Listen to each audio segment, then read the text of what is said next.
हम देखेंगे जो जवाहर नवोदय विद्यालय का जो है एग्जामिनेशन जो हुआ था 2020 में, उनके क्वेश्चन पेपर को सॉल्व करेंगे।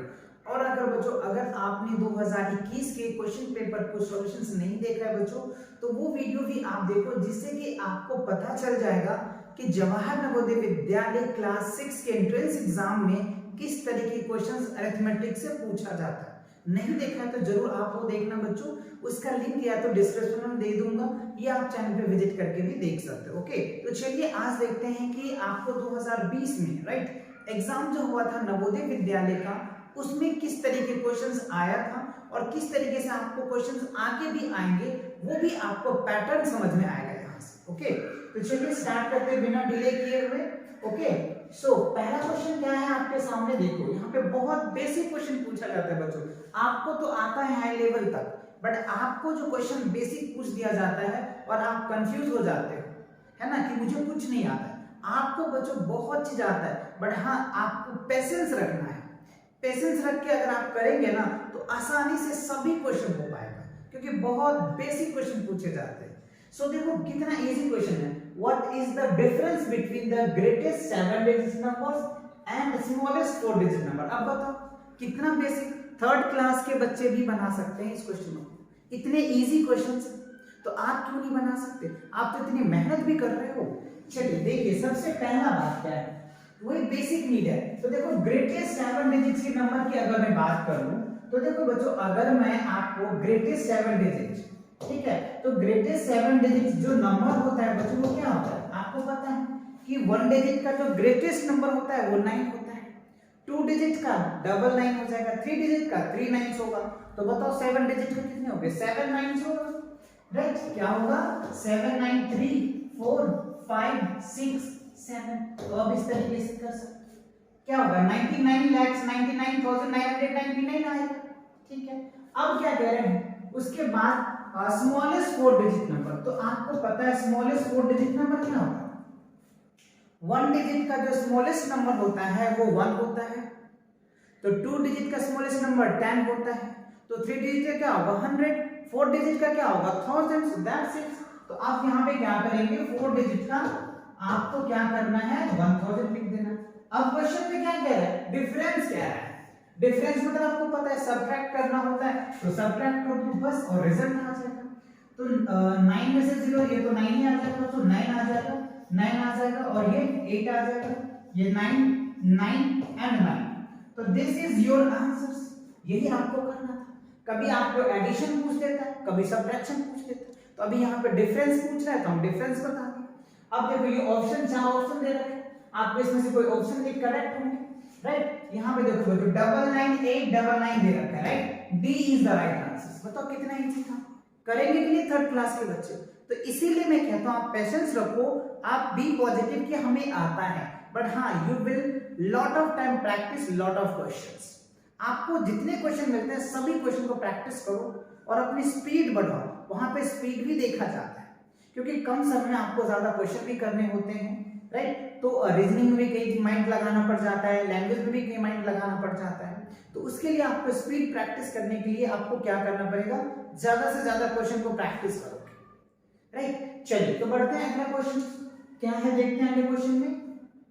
अच्छा, ये रहा आपके सामने बच्चों, क्या है? What will be the difference between greatest 6 digit number and greatest 5 digit number? देखो यहाँ पे अब सेम बात है, कोई चीज पूछ रहा है, ग्रेटेस्ट 6 डिजिट नंबर पूछ रहा है ना, और ग्रेटेस्ट 5 डिजिट। तो सिंपल सी बात है, आपको अभी मैंने बताया ही है बच्चों, ग्रेटेस्ट अगर 6 डिजिट के नंबर लिखोगे तो क्या होगा बच्चों? 6 9 लिख दो, बस 6 हो गया। अब क्या है? 5 डिजिट का ग्रेटेस्ट नंबर और उसका डिफरेंस पूछ रहा है, तो 5 डिजिट का इस तरीके से आप लिखेंगे, है ना?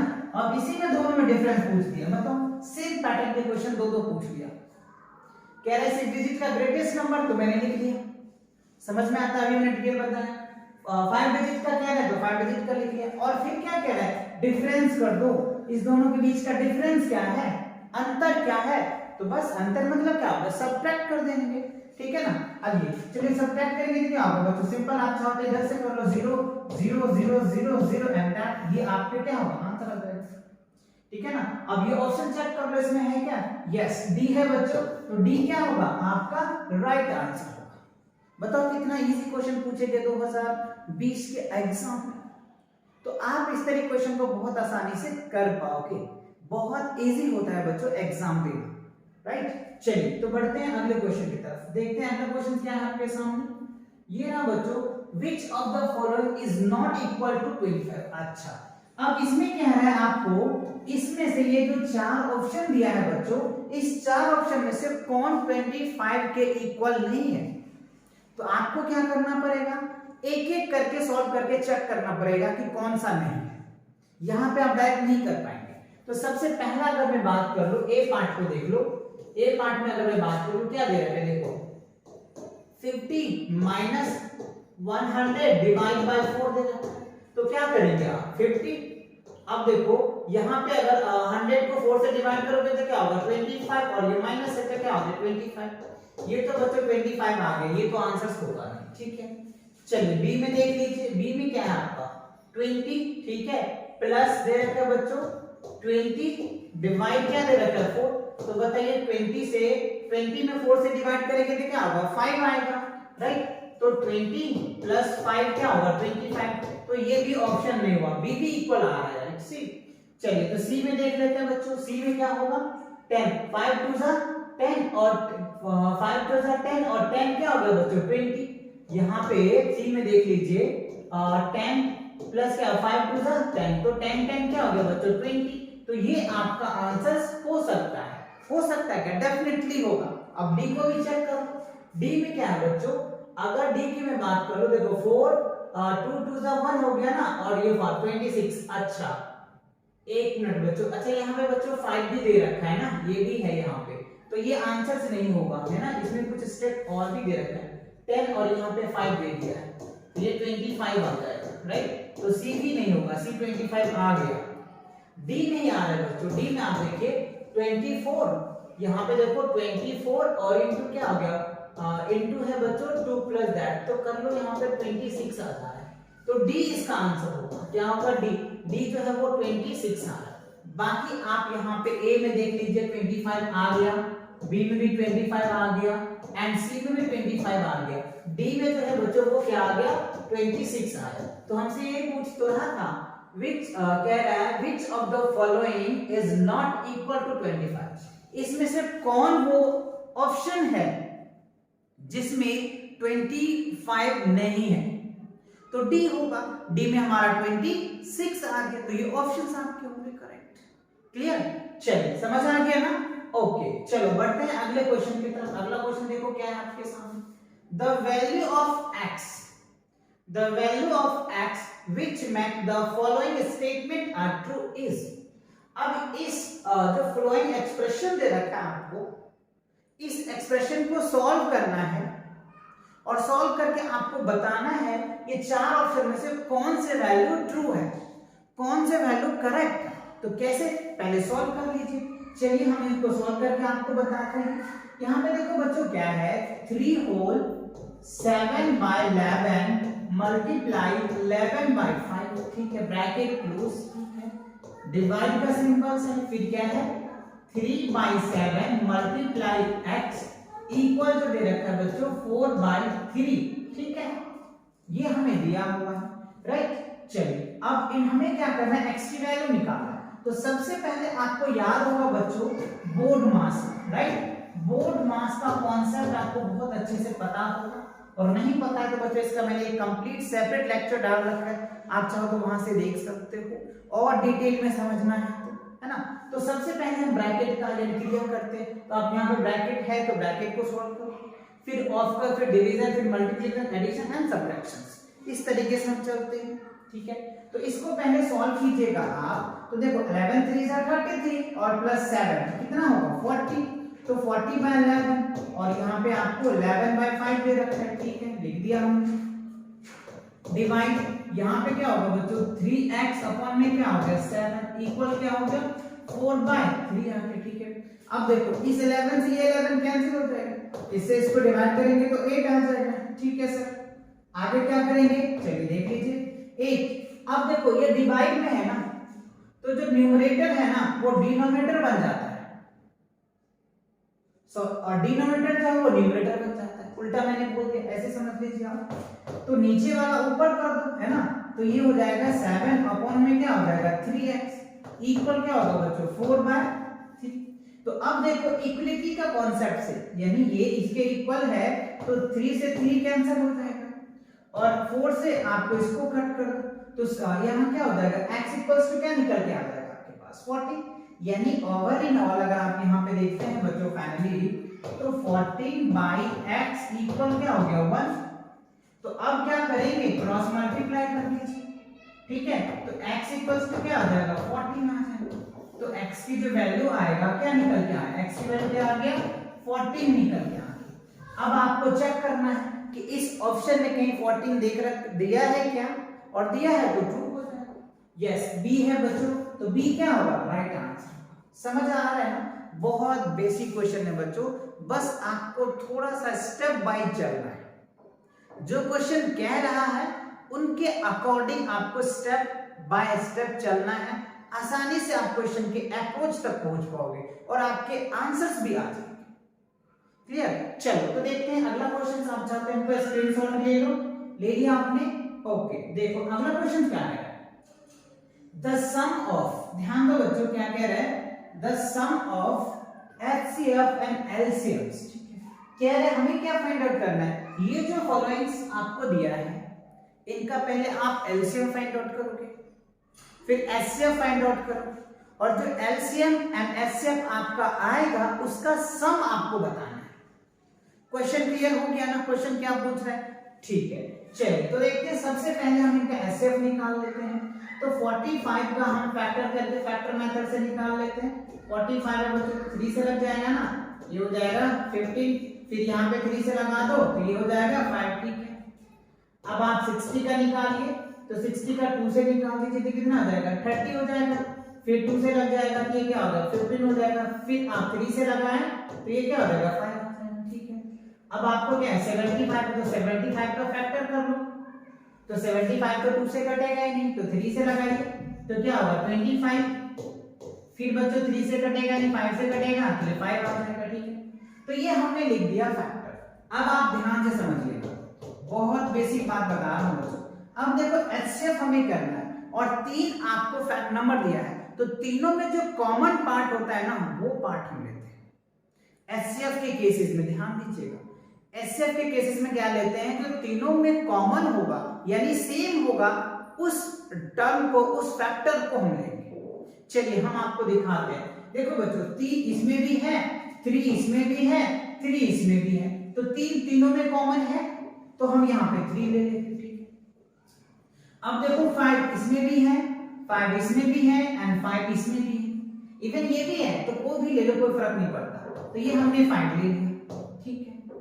अब आप यहाँ पे देखिए यहाँ 3 है, अब इसमें कोई 3 है ही नहीं, इसमें भी कोई 3 नहीं है, तो ये नहीं आएगा कॉमन, बाकी तो जब इसमें है ही नहीं तो किसी में लेना ही नहीं है, तो HCF जो आपको निकल के आ जाएगा वो आपका 15 निकल के आ जाएगा, ठीक है। अब आप यहाँ पे ध्यान दीजिए LCM की बात, बहुत बेसिक बात है यहाँ पे समझना। अब देखो LCM लेना है, तो जो कॉमन पार्ट है पहले तो आप वो ले लिया आपने, कॉमन पार्ट आपने ले लिया, दोनों का कॉमन पार्ट ले लिया, ठीक है, सॉरी तीनों का कॉमन पार्ट लिया। अब जो बचता है ना HCF लेने के बाद जो फैक्टर बचता है वो फैक्टर भी LCM में लेना पड़ता है, ये ध्यान रखना है बस।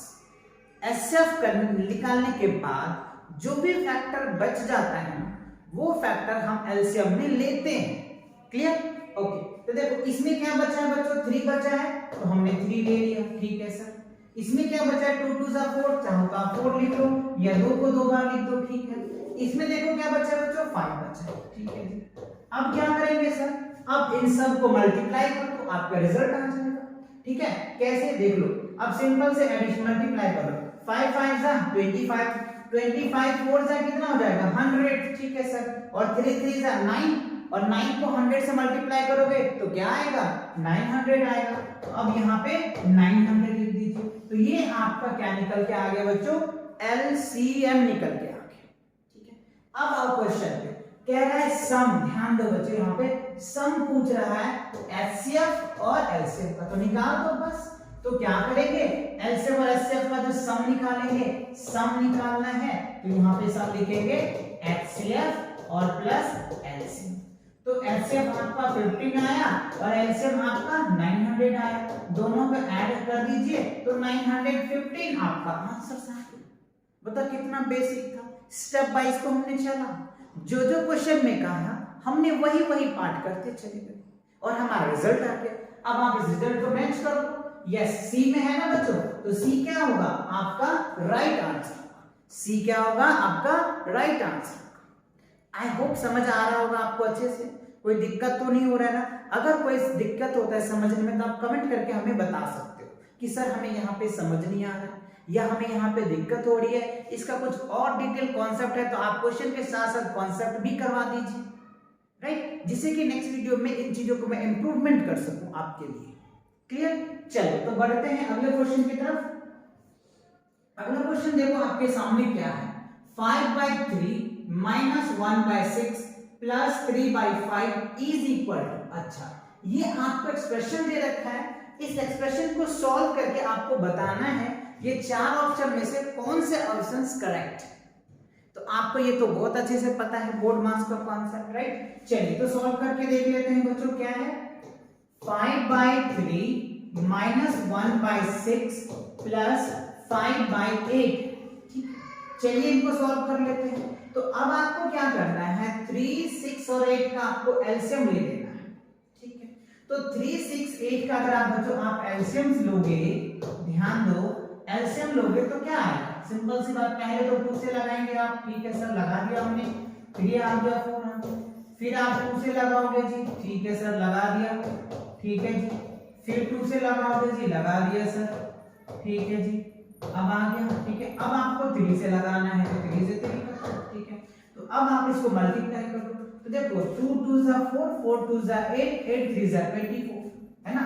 तो एलसीएम कितना आ गया आपके पास, 24 आ गया, तो हमने 24 एलसीएम लिख दिया। समझ आ रहा है, ठीक है सर।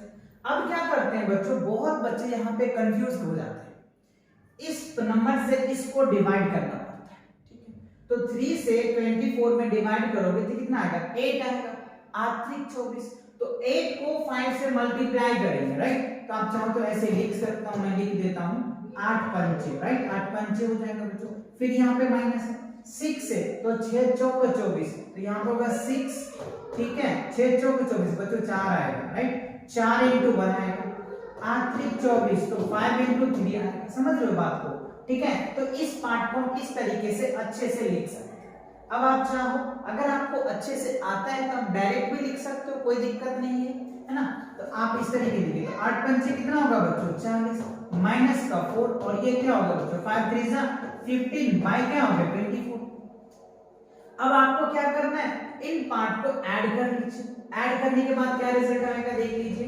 देखो बच्चों 15 में से 4 लेस कर दो तो 11 आ जाएगा, ठीक है, 11 आ जाएगा, और 11 को इसको ऐड करोगे तो क्या होगा 51 बाय क्या होगा 24 आ जाएगा, क्या होगा 51/4 आ जाएगा। और ये आपको चेक करना है कि इसमें आंसर है भी या नहीं। एक्चुअली मुझे तो लग रहा है बच्चों इस क्वेश्चन में कुछ मिस्टेक है, जो हमने जो कैलकुलेशन किया है इसके अकॉर्डिंग तो आंसर हमारा यही आना चाहिए, या फिर आप इनको ऐसे लिख सकते हो, एक ऑप्शन यहाँ पर डी की जगह मैं इसका ऑप्शन चेंज कर देता हूँ, ठीक है, ये हो जाएगा 2 हो जाएगा बच्चों, ठीक है, 24 दूनी 48 यानी 3/24, ये आपका आंसर बनेगा। 2 होल 3/24, ये जो है या तो टाइपिंग में मिस्टेक हुआ होगा, कहीं न कहीं ये मिस्टेक है, क्योंकि इस एक्सप्रेशन को या तो क्वेश्चन में कुछ मिस्टेक होगा तो कुछ आंसर्स अलग आ जाएगा, बट अगर ये क्वेश्चन है तो आंसर डेफिनेटली यही आएगा। क्लियर, ऑप्शन इस तरीके से आप बना सकते हो, एक ऑप्शन डाल देना कहीं पे, ठीक है ना।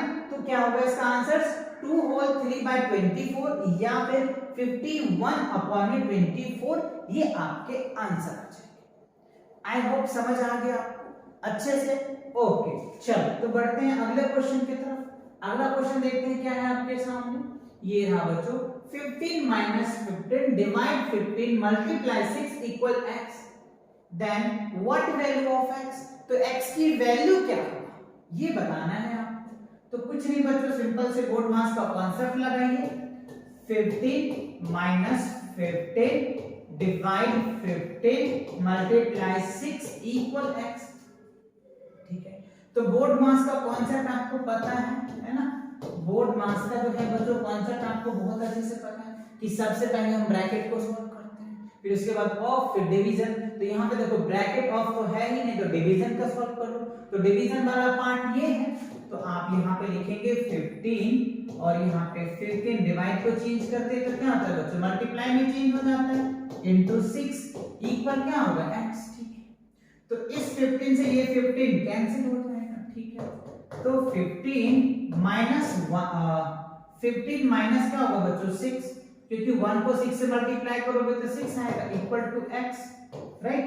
चलो तो x इक्वल्स टू क्या होगा, 15 में से 6 घटा दो तो क्या हो गया 9 आ जाएगा। तो x की जो वैल्यू आएगा बच्चों वो क्या आएगा 9 आएगा x की वैल्यू। अंडरस्टूड ना, आया समझ में। ये याद रखना बोर्ड मास का कॉन्सेप्ट। कई बच्चे पहले इसको मल्टीप्लाई कर देंगे तो आंसर गलत आ जाएगा, और एग्जामिनर चाहता है कि आप ऐसे गलती करो, बट आपको बच्चों ऐसे गलती नहीं करना है। क्यों? क्योंकि आपको तो सिलेक्शन पाना है, तो सिलेक्शन पाना है तो ये छोटे छोटे गलती तो आपको करना ही नहीं, क्योंकि इसी से आपका जो बच्चों कट ऑफ है ना वो पीछे रह जाता है सभी बच्चों से। तो ये चीजें ध्यान रखना। ओके, चलो तो बढ़ते हैं अगले क्वेश्चन की तरफ। अगला क्वेश्चन क्या आपके सामने ये रहा, the value of 0.9 divide 0.3 multiply 0.3। ठीक है, तो आपको यहाँ पे क्या करना है, सिंपल सी बात है, 0 पॉइंट क्या करेंगे 0.9 डिवाइड, ठीक है यहाँ पे ब्रैकेट है तो 0.3, यानी आप इस पॉइंट को हटाओगे बच्चों। चलो मैं पहले लिख देता हूँ, फिर मैं इसको रिमूव करूंगा तो आप समझ पाओगे बहुत अच्छे से। तो 0.9 हमने ले लिया, ठीक है सर, हमने डिवाइड किया ब्रैकेट। अब इस पॉइंट को हटाओगे तो नीचे 1 आता है और एक डिजिट है तो 0 आता है, फिर इस पॉइंट को हटाओगे तो नीचे 1 लिखेंगे और एक डिजिट है तो ये मतलब 3/10 इनटू क्या होगा बच्चों 3/10 आ गया। ठीक है, समझ आ गया। ठीक है, अब क्या करेंगे मास्टर, आपको पता है जब डिवाइड को चेंज करते हैं तो मल्टीप्लाई में बदलते हैं, और जो डिनोमिनेटर होता है वो न्यूमरेटर में चला जाता है ना। चलिए तो लिखेंगे 0.9, आप चाहे इसको भी हटा सकते हो, हटा दो 10 आ जाएगा, कोई दिक्कत नहीं। अब आप क्या करेंगे, ये दो वाला पार्ट ऊपर चला जाएगा, 10/3 और 10/3। ठीक है सर, तो 3 से क्या होगा बच्चों 9, और ये 10 से ये 10 खत्म, आपका आंसर आ गया 10। बताओ कितना बेसिक था। ठीक है, तो 10 आपके आंसर है। अब आप इसमें ऑप्शन देखना है, yes yes D is right, है ना, तो डी क्या होगा आपका राइट आंसर। बताओ कितना बेसिक, कितने बेसिक क्वेश्चन पूछे जाते हैं, और आप लोगों को लगता है सर पता नहीं इतने हार्ड एग्जाम लेते हैं, बहुत बेसिक पूछता है बच्चों, राइट। चलिए बढ़ते हैं अगले क्वेश्चन की तरफ। क्या है अगला क्वेश्चन, ये रहा बच्चों, ये काफी इंपॉर्टेंट क्वेश्चन है, थोड़ा सा इसमें माइंड लगाना है बस और कुछ नहीं। थोड़ा सा माइंड लगाओगे आपके आंसर्स बन सकते हैं, बहुत इजी से। देखिए ध्यान से, मैं जैसे जैसे पढ़ रहा हूँ, और वर्ड प्रॉब्लम वाले क्वेश्चन को एक दो बार पढ़ना जरूर बच्चों, जिससे आपको उनकी क्वेश्चनों की अप्रोच को समझ पाओगे। एक दो बार रीडिंग करोगे तो, है ना। चलिए तो देखते हैं और पढ़ते हैं इसमें। पहले सबसे पहले क्या है, the value the number b is 10%, ध्यान दीजिए b is 10% less than another number c। ठीक है, b जो है वह 10% लेस है अनदर नंबर c से। ठीक है, इतनी कहानी समझ आती है। ठीक है, आगे देखिए, and c is 5% more than 150। अच्छा, अब यहां पे कह रहा है c is 5% more than 150। C जो है बच्चों 150 का मोर देन है 5%। ठीक है, तो हमें पूछ रहा है then B is equal to, तो B क्या होगा, B क्या होगा। चलिए तो हमसे ये पूछा जा रहा है सिंपल कि B क्या है बच्चों, B इज राइट, क्या कह रहा है, B इज 10% लेस देन क्या है अनदर नंबर C। ठीक है, और हमें C इक्वल्स टू दिया है, C इज, ध्यान दीजिए बच्चों, C इज 5% मोर देन, कह रहा है मोर देन 150, राइट। तो इनको अगर आप लिखोगे तो 150 प्लस 5% ऑफ 150 है ना, 5% ऑफ 150, ठीक है। तो इससे ये 0 से 0 खत्म, 5 टू 10 और इससे इसको डिवाइड करोगे तो 7.5 और इसको आप ऐड करोगे तो क्या आएगा 157.5। ये आपका C आ गया, ये क्या आ गया आपकी वैल्यू, C की वैल्यू आ गया, क्योंकि क्वेश्चन में कह रहा है C इज 5% मोर देन का मतलब क्या होगा बच्चों, 150 में 5% एक्स्ट्रा, समझ रहे बात को, एक 150 में 5% एक्स्ट्रा है, इसीलिए मैंने 150 प्लस 5% निकाला। समझ आ गया ना, परसेंटेज समझ में आता है ना, नहीं आता है तो बच्चों इसका लेक्चर मैंने बना रखा ऑलरेडी, डिटेल सेपरेट लेक्चर बना रखा परसेंटेज का, आप चैनल पे विजिट करो, विजिट करने के बाद क्लास 5th के मैथ्स के प्लेलिस्ट में जाना बच्चों, वहां पे हमने कंप्लीट सिलेबस करवा रखे वन शॉट कांसेप्ट के साथ, कई सारे कॉन्सेप्ट मैंने करवाए, कई ट्रिक्स भी करवाए हैं, तो आप वहां से और डिटेल समझना है तो आप वहां पे समझ सकते हैं। क्लियर, चलो तो ये बात समझ में आ गया, ओके। अब देखो C आ गया, तो अब यहाँ पे क्या है B is 10% less than C, ठीक है। तो इसका अगर आप लिखोगे तो 157.5 माइनस 10%, राइट, 10% ऑफ C, तो यहाँ पे 10% का मतलब क्या होता है 10/100 और क्या बच्चों 157.5 C का, ठीक है। तो देखो इस 0 से तो ये 0 खत्म हो गया, ठीक है। अब आप चाहते इसको हटाओ तो नीचे 10 आ जाएगा, ठीक है। अब आप यहाँ पे देखिए, इस पार्ट को मैं लिख रहा हूँ यहाँ पे 157.5, ठीक है। अब आप देखिए यहाँ पे 1575 आ गया और नीचे क्या हो गया बच्चों 100 आ गया, तो 100 से अगर आप डिवाइड करोगे तो 15.75 आपका वैल्यू आ जाएगा, ठीक है। तो 157.5 में 15.75 अगर आप सब्ट्रैक्ट करोगे तो क्या रिजल्ट आएगा, चलिए मैं आपको यहाँ करके दिखाता हूँ, कई बच्चे सब्ट्रैक्शन करने में मिस्टेक कर जाते हैं, ठीक है। तो देखो बच्चों हमको क्या लिखना है 15.75, तो अब आपके माइंड में क्वेश्चन खड़ा होगा सर ये तो एक नंबर बढ़ गया, ठीक है, एक नंबर बढ़ गया तो हम क्या करेंगे यहाँ पे 0 डाल देंगे, क्या डाल देंगे 0 डाल देंगे, ठीक है। अब क्या करेंगे, अब देखो इक्वल हो गया तो पॉइंट के बाद अगर कोई डिजिट आता है ना तो आप 0 लगा सकते हो, इससे कोई फर्क नहीं पड़ने वाला, ठीक है ना। चलो तो यहाँ पे हम माइनस कर दिए, ओके। अब क्या करेंगे, हमको यहाँ पे इसको सब्ट्रैक्ट कर लेना है, ठीक है। चलो तो देखो 0 में से 5 सब्ट्रैक्ट करोगे तो क्या होगा 0, नहीं ना, होगा ही नहीं, तो कैरी ले लो, तो कैरी लोगे तो क्या होगा 10, तो 10 में से 5 जाएगा तो 5 आ गया, ठीक है। अब बच गया बच्चों ये 4, तो 4 में तो 7 लेस होगा नहीं, तो इसमें से कैरी लोगे तो 14 में से 7 जाएगा तो 7 आ गया, ठीक है। ये बच गया 6, तो 6 में से 5 जाएगा तो 1, ठीक है। ये बच गया 4 है ना, ये क्या होगा बच्चों 4 आ जाएगा, ठीक है। तो यहाँ पे हम क्या लिखेंगे 4 लिखेंगे, ठीक है। और ये क्या हो गया 1, तो क्या रिजल्ट निकल के आ जाएगा 141.75, है ना। अच्छे से आगे समझ में कैसे आप सब्ट्रैक्ट करोगे, तो सिंपल सी बात बच्चों यहाँ पे लिखना 141.75, ये आपका आंसर आ जाएगा, समझ ले बात को। अब ये आंसर आप मैच करवा लो किसी में, है ना, A B C D, B है बच्चों तो D आपका राइट आंसर। तो इस तरीके से ऐसे क्वेश्चन को करना है और इन क्वेश्चनों को ध्यान से पढ़ना है, यहां से आपको अच्छा स्कोर हो सकता है, क्योंकि ऐसे क्वेश्चन हर एक बच्चे गलती कर जाते हैं, बट आपको इस तरह क्वेश्चन में गलती नहीं करना है और आपके 125 आउट ऑफ 25 लाना है अरिथमेटिक में। क्लियर, चलिए तो बढ़ते हैं अगले क्वेश्चन पे। अगला क्वेश्चन देखो क्या है आपके सामने, ये रहा 5% of 10% of 175 grams is equal, देखो यहाँ क्या है 10% of 175 gram is equal to किसके बराबर है इसमें, तो सिंपल से बच्चों परसेंटेज का मैंने बताया, जब भी परसेंट कहता है तो दिस बटे दिस, 5% तो 5 बटे 10% तो 10 बटे 100 लिख दो, ठीक है। किसका 175 का, है ना 175 का, ठीक है सर। तो आप इससे इसको डिवाइड कर दो, 0 से 0 खत्म, तो ये क्या निकल के आ जाएगा 5/1000 into 175, ठीक है। तो 175 को क्या करो 5 से मल्टीप्लाई करो, तो क्या निकल के आ जाएगा 875 अपॉन क्या होगा बच्चों 1000, ठीक है। अब आप इससे डिवाइड कर दो तो डिवाइड करोगे तो क्या हो गया 0.875 आपका आंसर। 0.875। अब आपको यूनिट क्या है, ग्राम में कह रहा है तो जी लगा दो, ग्राम मीटर है तो ग्राम मीटर लगा दो। अब आप ये देखो ये आंसर्स कहां है, 0.7875 यहां है बच्चों, तो सी है राइट। तो सी क्या होगा, आपका आंसर आएगा 0.875 ग्राम मीटर।